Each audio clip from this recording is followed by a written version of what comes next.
it really rocked us. It really shook us. And maybe you're in a place like that where you think, is this a bad fit? Is this not the child that we're meant to have?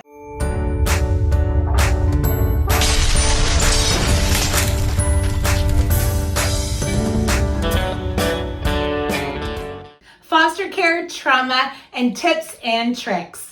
Today, I want to discuss trauma in relation to foster care, as well as perhaps adoption. If you have adopted a child with significant trauma, or even are considering to adopt or take a placement that has trauma or experienced some adverse childhood effects from their environment, this is the video for you today. Today, I'm just going to share with you really my experience as a foster parent for the past 16 years that we have been licensed. We've had some kids with very significant trauma in our home. I'm going to share really quickly the science behind trauma, what it does to our brain, as well as what I have found is the hardest part of working with kids that have a history of trauma.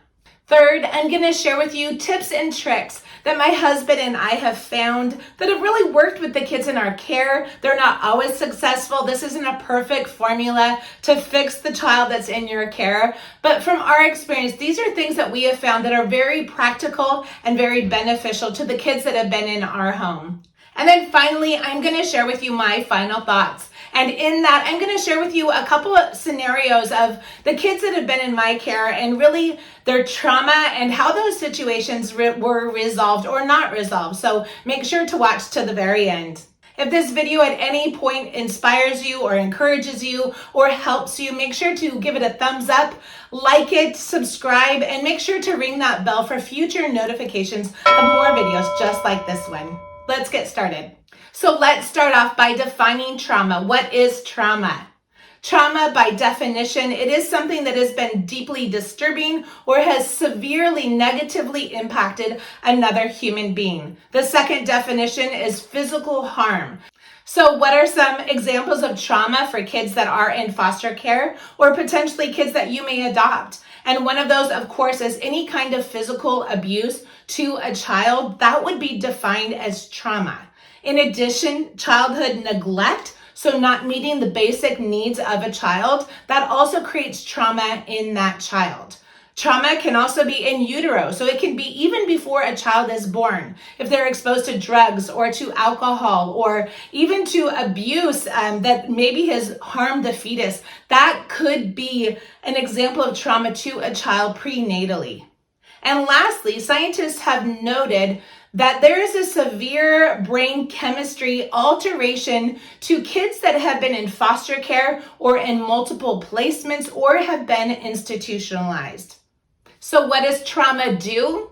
Trauma disrupts the neural connections in a child's brain, particularly in the frontal cortex of the brain. So that is in the front part of a child's brain. How does that impact the child? It changes really the amount of cortisol that child will get, as well as the HPA axis in the brain of that particular child that has experienced trauma. So what does that exactly look like? A normal, typical individual that has not experienced significant trauma, when they wake up, their cortisol level within the first 30 to 45 minutes, it will spike. It will go really, really high right when they wake up. And then throughout the day, it will decrease. And I'll try to find a graph to put it on here for you so you guys can have a visual of what that actually looks like. That's a typical brain, typical cortisol in a human brain. However, when a child has experienced significant trauma, those cortisol levels will look different. Instead of that spike early in the morning, their cortisol levels will look more flatline. So in the morning, when their cortisol is supposed to spike, it's actually lower, their levels. And then later in the day, as cortisol decreases, theirs stays the same. And so they're in a state of constant, really a stress response. So what does that look like behaviorally? We may see as foster parents, we may see a child that maybe doesn't know the difference between good and bad. Maybe a child that can't discern when the bus comes, you need to stay on the curb and you can't run in front of the bus. Or if there's boiling water that's boiling, it is not safe to put your hand in that boiling water. They may have troubles really judging and discerning situations. The second thing that we may see in a child that has experienced trauma is we may see a child that cannot regulate their emotions. So when they experience something small, like they can't find their shoe, instead of just saying, uh-oh, and maybe feeling sad or a little bit frustrated, they may full out have an emotional response to that. And that is because cortisol really evens out a child's really emotions and their ability to handle stress. However, if that child is in a constant state of perhaps PTSD or really stress, like an internal stress responses, they cannot regulate their emotions. And so you may see that that child will have bigger and more exaggerated emotions.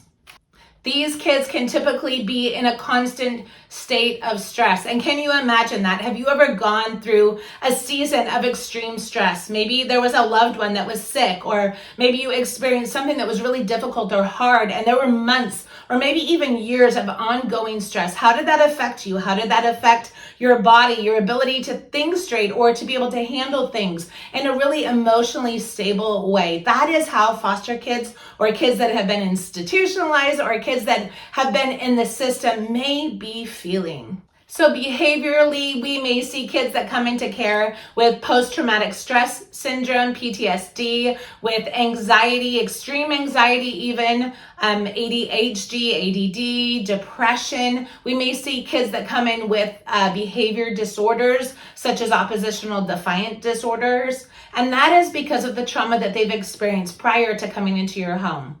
The good news is that researchers have found that these behaviors and responses can be reversed. But first, they need one thing. They need a safe and consistent and loving home. Dr. Nadine Burke Harris does an excellent TED Talk on this, on adverse childhood effects. Or ACEs. There's a really like a formula that you can go through to be able to check off yourself or another person to be able to kind of see where that child gauges as far as their earlier life experiences and how that may affect them later on in life. I will see if I can link those in the description, so make sure to check those out. So now let's talk about what the hardest part of having a child with trauma is. And you may think that it's the behaviors, but I was at the doctor the other day, at the neurologist with one of my daughters, and I was discussing this, that she was having some behaviors. And as we were talking, we were saying that it is so hard to discern because there's genetics, especially kids that come into foster care or kids that have been adopted, that we don't know their genetic history. There are kids that maybe have experienced trauma prior to coming to our home. There are kids that maybe have moved from home to home, and that's created a trauma response in and of itself. So how do we discern what part is trauma, what part is genetic, what part is nature versus nurture? And so that is the struggle that I have found in trying to help kids that have been in my home, how to discern and detect and to be able to understand what parts of the kids' behavior that are in my home, it can be fixed or helped, if you will, and what part is maybe something that these children may struggle with the rest of their lives. And in my experience, honestly, the only way that I've been able to discern that is really time. It's consistency, it's patience, it's trust, it's dependability. And over time, I believe, and what I've seen is that kids that have trauma, they start to improve. Maybe they won't be perfect. Maybe they will have some processing disorders and some responses to that trauma, maybe even for a lifetime, but there will be an improvement. On the opposite hand, a child that maybe has a genetic disorder, maybe they're born with behaviors and those continue, or maybe they even increase over time. Autism is a really great example of what I see in foster care. There's a lot of kids that come in, or maybe there's an option to foster a child that has a diagnosis of autism. Autism was what I found is they overlap and they parallel kids that have had trauma. It does a similar thing to the brain, and it creates the same stress response that we see in a lot of children in our care. And so I encourage you, if you get a child and it says that they are autistic, or you're considering a child that's autistic, please don't put that child in a box. It could be that they've just experienced trauma and they have never had a chance to really heal and to grow and to get the therapies and the help that they need to be able to progress in life.